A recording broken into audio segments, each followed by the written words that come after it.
There we go. Where are we? We're recording. Yeah. Are we going to do this episode? The off the rails? Are we going to? Off the rails. We're going to talk about real shit. Let's get real.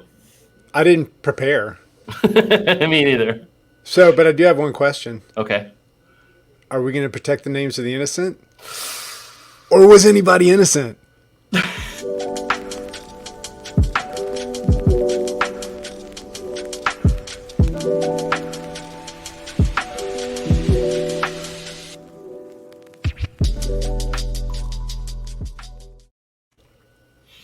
We'll see, man. Gene, I know you're going through stuff you can't talk about right now. I know it. I Aren't we understand. all? Aren't we all? We are, but not like you.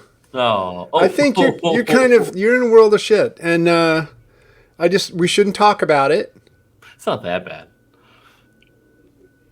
All right, maybe you didn't open your email recently because it got a little worse. But I want to talk in this episode about when shit just went off the rails, and I mean, like lawsuit shit.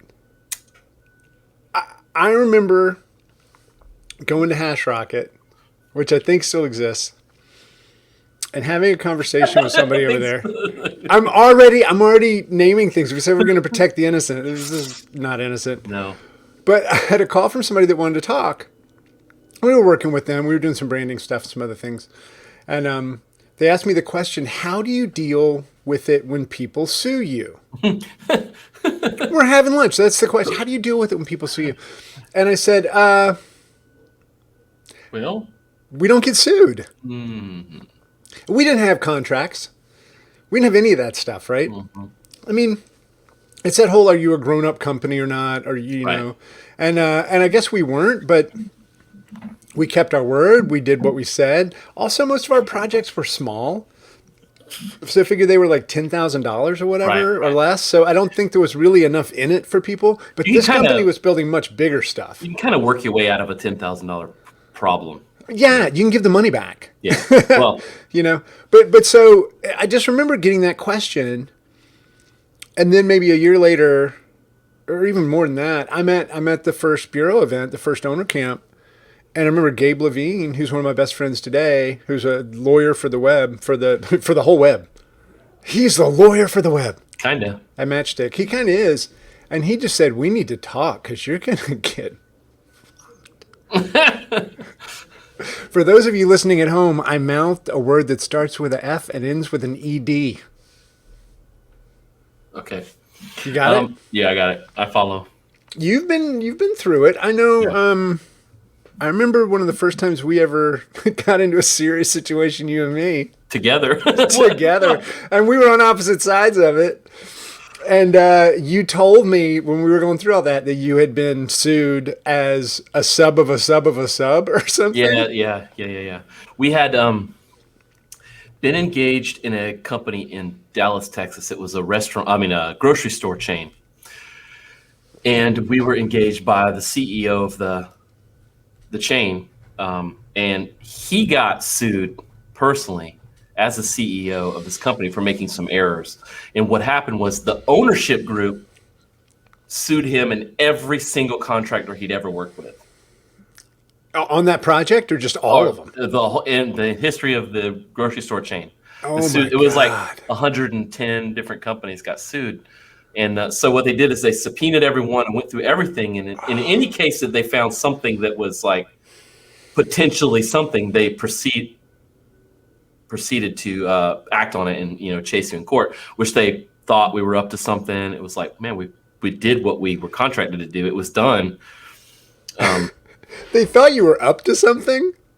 Like, what does that mean? They claimed we got paid more than the market determined, and that he had made mistakes or whatever, and they wanted their money back.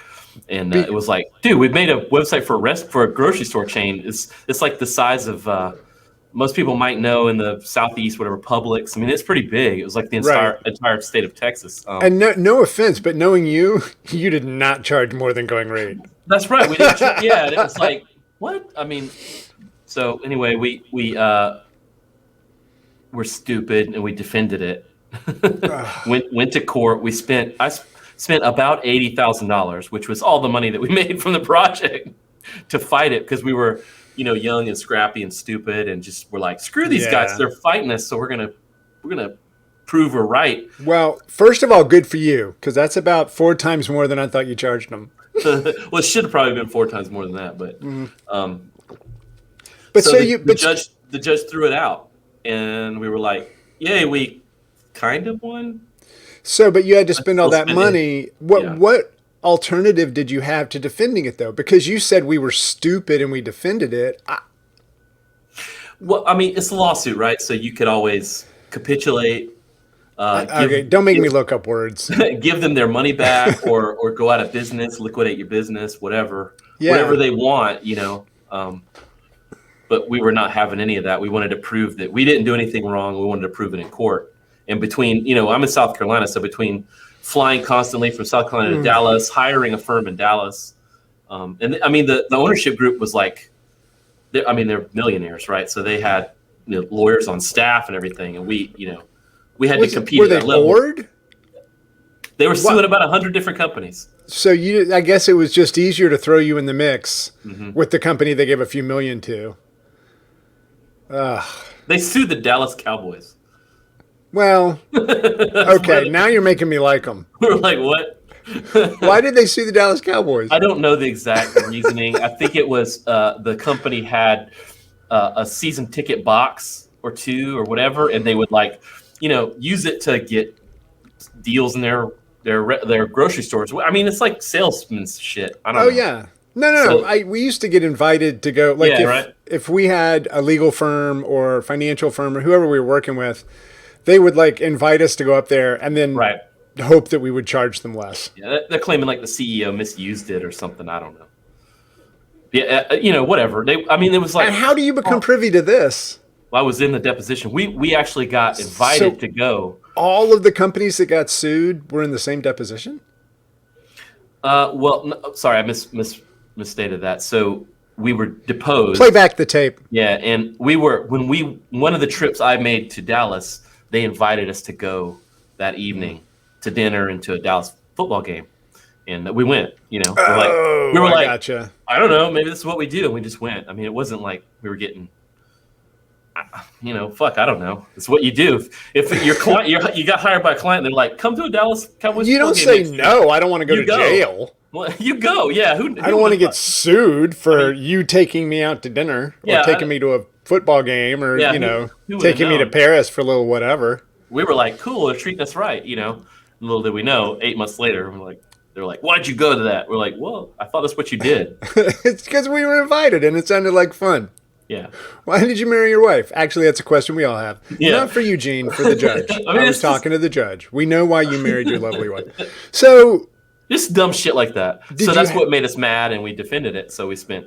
The thing is, no one won, right? They got thrown out. They lost. I spent $80,000. I definitely lost. What if you had just done nothing? See, this is the question I always have. It's like, what if we just do nothing? Will they go away? I mean, I don't know. Okay. No, never take legal advice from me. Never. Oh my God. And I don't know if you saw this. This was in the Slack channels where somebody put IANAL. Mm-hmm. I am not a lawyer, but it's I anal, which to me just cracks me up now. I think that was Eric Regan. Next time I talk, when I talk to my legal friends, I'm going to be like, well, you anal. You anal. Well, no, you Arnal. Arnold. Because they are. You are anal. Oh. So did you have a contract? Yeah. I mean, was it a good one? I guess not. Well, that's it, right? You don't know. And that was the thing. We never had a contract for the longest time because I was convinced that if you did good work and you were personable and you did all those things, which actually we did great work. We weren't always personable. We were a little snooty sometimes.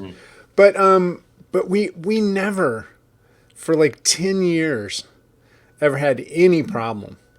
And it was just one of those things. And we had times where we could have.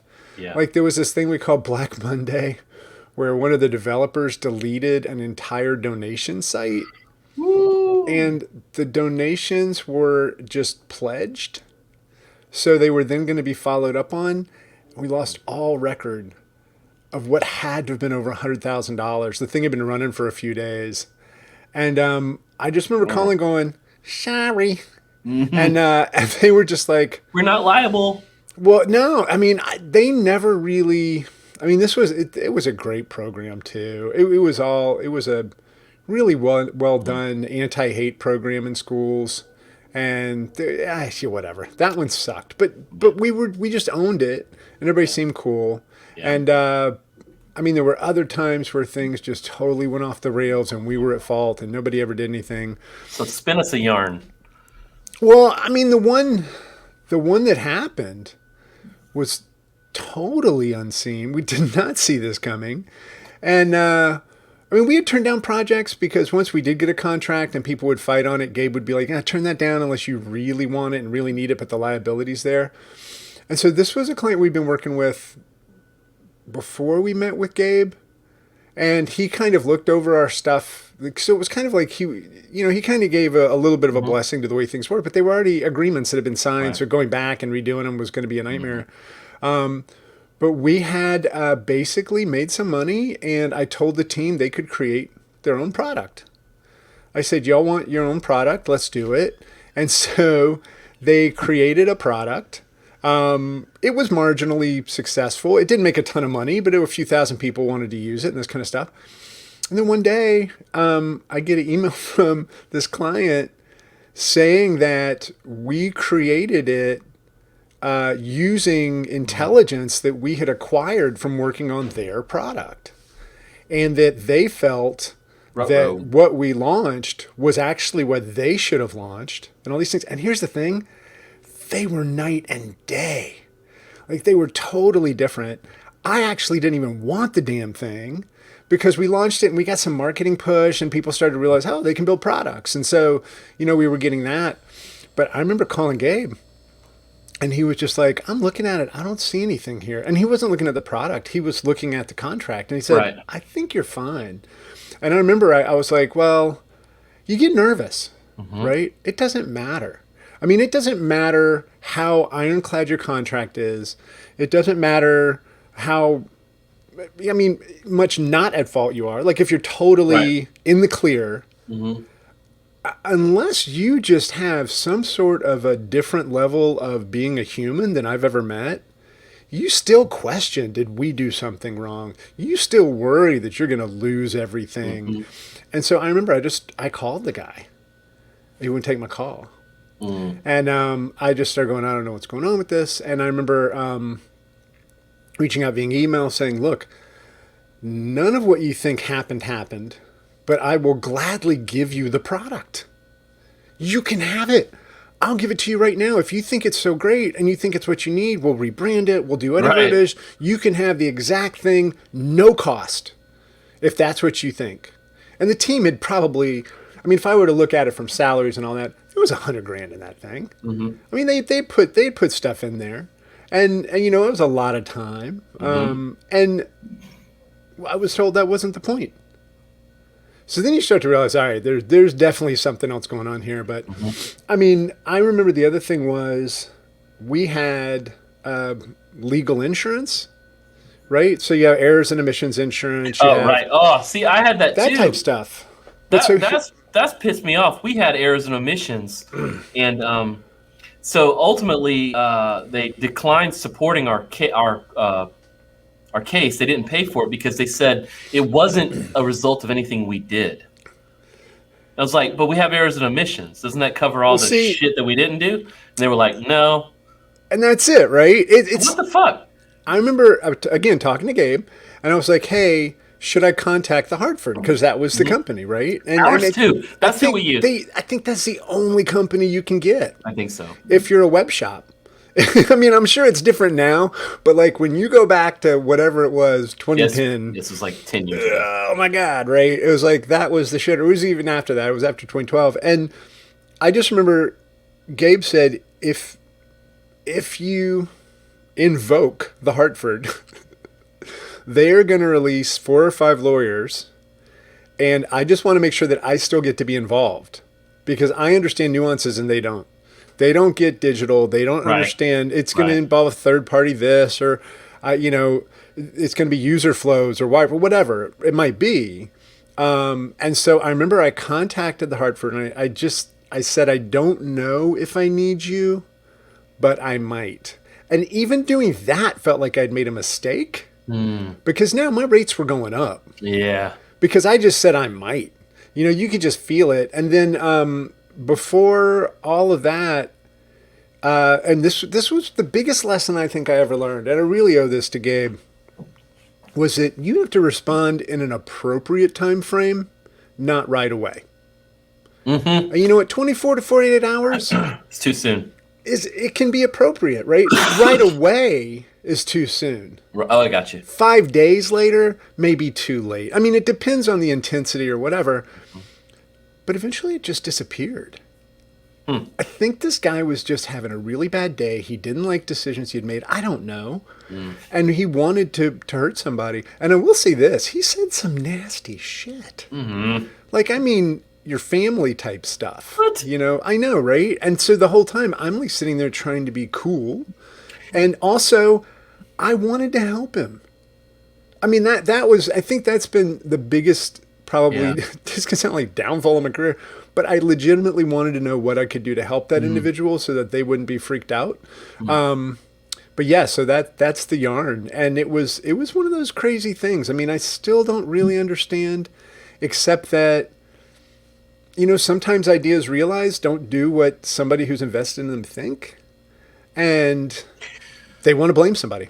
Yeah, I definitely so the second time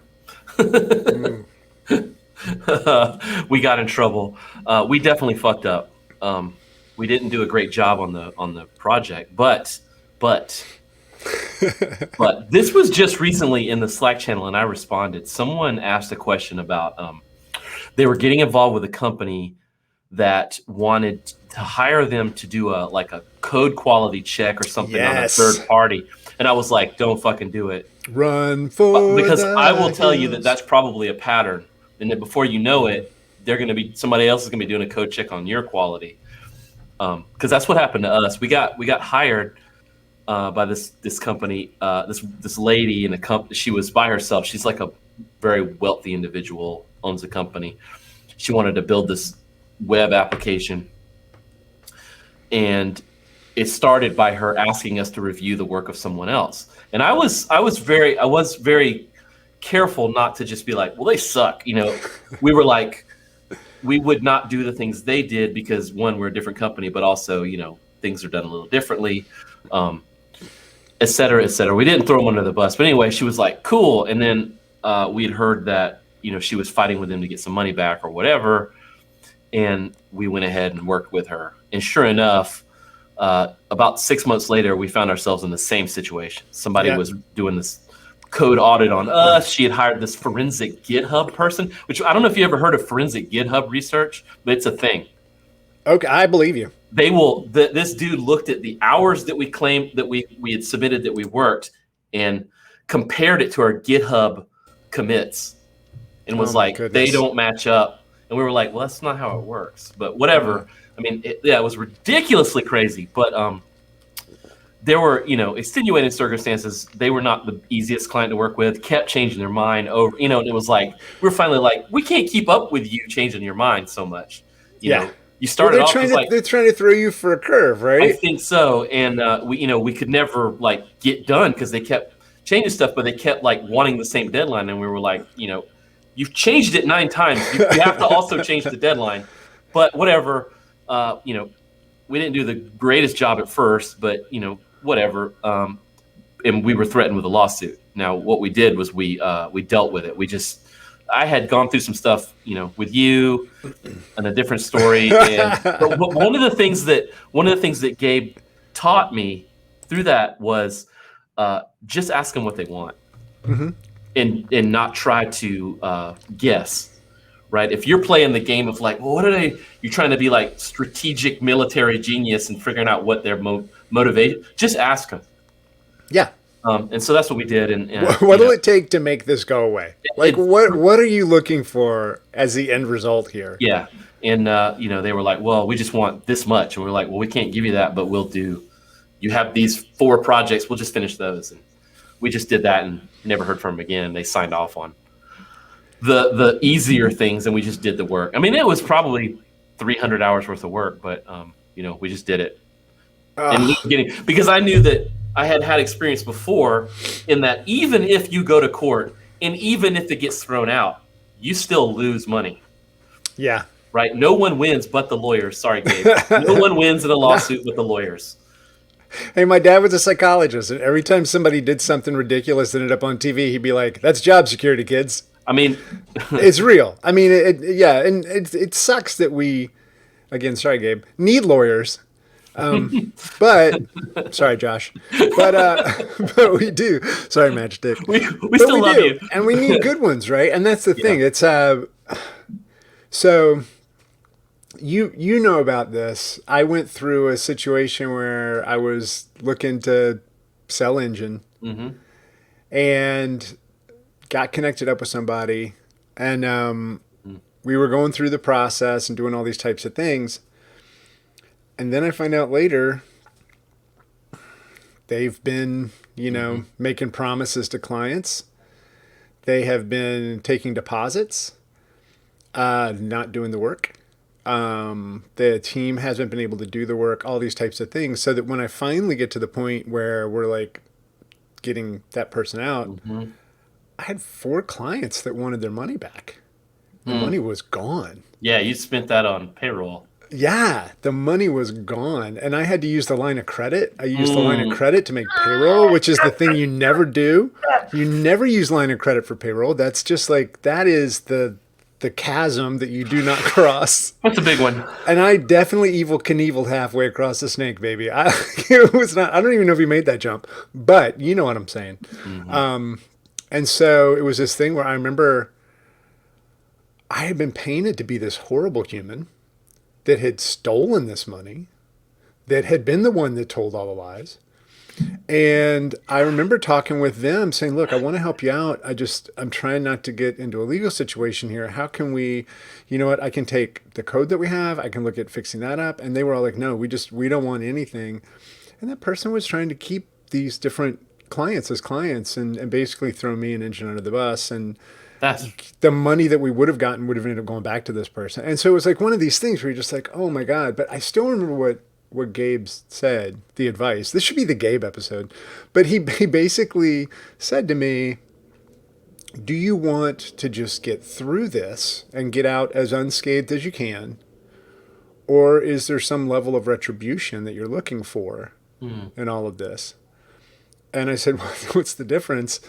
And the real difference was going to be that if it was retribution, it was going to cost me a ton.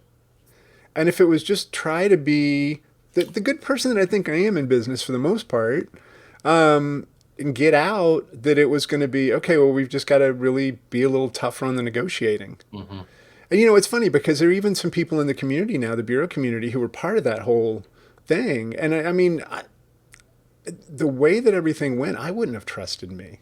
But eventually over time, I think when you're a good person and other people realize, well, he didn't do anything, you come back around. But that's a crazy one when it's not just that you're getting potentially sued, but you realize that the person who's upset is not in the wrong.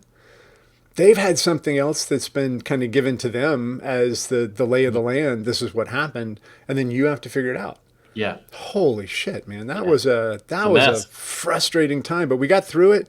I still remember being so upside down financially. Well, I was super depressed during that time. You talked me off a ledge more than once. Thank you for that. If I never told you, you're welcome. You've helped me over the years too, many times. Oh, I've helped you more, so much more than you've helped me. But I was just trying to, make you feel good.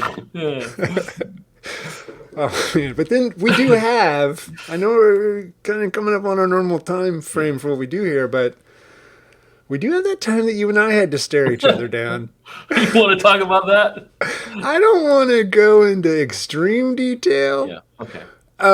Because, again, I don't want to hurt anybody. Yeah, people change and people have come through it. But I will say this. Did. We were really good humans to each other, considering the amount of pain that was coming at each of us.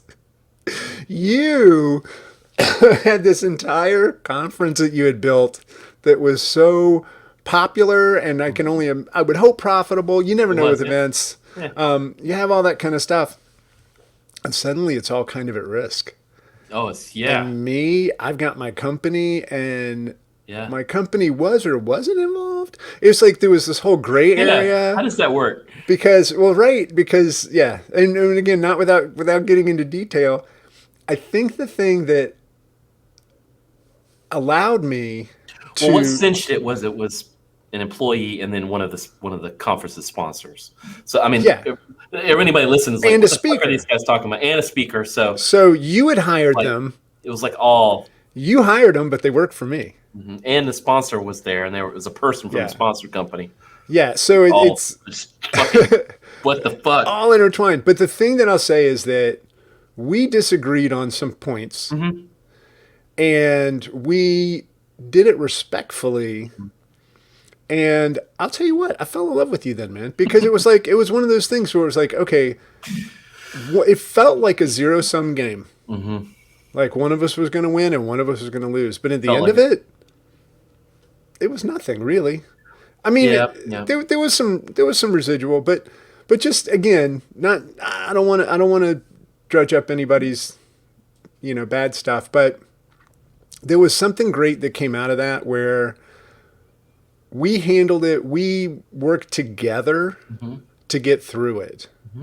And you know what? I think you don't see much of that anymore. You You, really you don't. see people just, I mean, and it's funny because we've talked about this in a lot of different ways where, people just see something as a win-lose situation. Hmm. And the reality was, I thought we all seemed to come through that Well, as best as we could. I'll tell you, it's partly Anybody listening right now is going, what the well, fuck. fuck these guys. I'm out. Well, yeah. Well, partly you have high integrity. I'll tell you that. I mean, I've known you for Thanks, a man. long time. And the other part was that, like, out of anything, I didn't want our friendship to end. Right? I Yeah. was like, I put that ahead of the conference. I put that ahead of dealing with anybody. I mean, it was our friendship that I didn't want to be impacted. So with that in mind, it was like, now how do we make these decisions? We disagreed on some things, but like whatever. At the end of the day, it was like whatever comes out of it. I don't want our friendship to go away. So if that changes the scope of things, then so be it. And Well, and I was ready to do that. So yeah. And knowing that, I had so much leverage over you that yeah, I was able to get everything I wanted. And we're still friends today. that's good. No, that was yeah. I think that was a case study in keeping your cool. I think so, and that's really what it comes down to. I think a lot of people just lose their shit and they'll let emotion Yeah. overtake things, and you'll go home at night and just spin over this stuff and just anxiety and you have to. I mean, it's business, right? Yeah. One, make sure your business is set up properly. Yeah. So it is only the business that So it's just gets a shell affected. company and all the money's off. Is that what you mean? No. But I mean, but you'd be surprised how many people I talk to that are not set up properly. Oh no, I'm not surprised They're like doing design work, paying for their groceries out of the same bank account. because Like, oh god, I mean, make commingling of personal and company funds. it's like, Well, bro, and that's because you know what? Nobody told them. yeah. And I've had lots of conversations with people where I'm like, get that shit out of your personal bank account. You need Yeah. to stand that shit up. You need a different number, man. You got to have These all are that stuff. basics. Yeah. But it's basics for a reason, man. And a lot of people skip it because it's real easy to just, hey, I've got a computer and this guy needs something and I'll just do it. Yeah. But I mean, and then before you know it, you're like, shit, I have an employee. How do I pay him? Too late. Yeah, and have I been paying them incorrectly already? And I mean, we had that. We can talk later about the IRS coming to this to knock on the door at Engine. Pilar Sanchez, Agent Pilar Sanchez. I'll never forget. She sounds like she should be an agent of Shield, but she was not. She was an agent of the IRS. Oh Yeah. man. Well, Gene, I've got a hot take. I don't know go. that do we still do those? Mhm. Okay, well, here's my hot take. All right. And it comes out of all this crap that we were just talking about when stuff goes off the rails. Slow down. Slow down. Because I think that's what got us through everything. Yeah. That don't respond now. Take the time. And you know what? it does two things when you slow down. First, whoever it is that you're working with or negotiating with or dealing with, it lets them know that you're not going to be reactive. Mm-hmm. You're not going to be crazy and just say blah, blah, blah, blah, blah, and then Right. open yourself up. Because if you don't slow down, you're going to try to fix a mistake with a mistake. And that becomes the worst thing that you could do. You fix one problem and create two and all that nonsense. And honestly, I did it so many times. But yeah, just slow down. That is the hottest of hot takes. Yes. Slow it. Gene, I will see you next week. Man, I'm looking forward to it. And everybody else, become a member. That's nice. Nice outro. We're doing this for a reason. Yeah. Let the boy wash your car. All right. Car wash.